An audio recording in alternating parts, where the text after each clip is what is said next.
how to install your backlight wire adapter that's tied into your lock unlock feature, marker lights, parking lights, etc. All right, here's our adapter. There's a couple different versions, so you're going to want to indicate which model year Raptor that you have. All right, you're just going to remove this rubber cover from the top of the grill by removing these push pins from each of these holes. Just look around and find these push pins. You're going to remove these, okay? Once you do, the cover will lift up, just like this. Pull that out of the way. Unplug this connector right here. Plug your adapter in between the connector until you hear it click, just like so.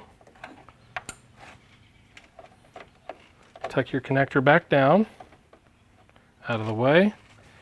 Run your cable under that cover area where that cover is going to cover it up. Run it along and behind the headlight. You can get real fancy if you want to get it cleaner here, run it underneath of here. I just did this real quick. Then you can run it back there to where your wire harnesses are going to be by your switch wires. And then when you're done with that, you're just going to reinstall the cover in reverse.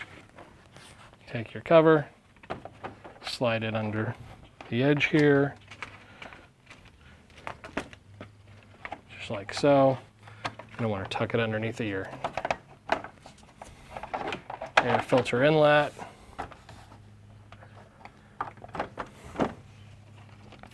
And then reinstall your pins, and that's it. So we've got it plugged in now, so now when we hit unlock on our button, it should tie in here with the parking lights, marker lights, and so on. We can lock that, that'll turn them off. And the same goes with running lights for when having the lights on at nighttime as well. Those should also come on.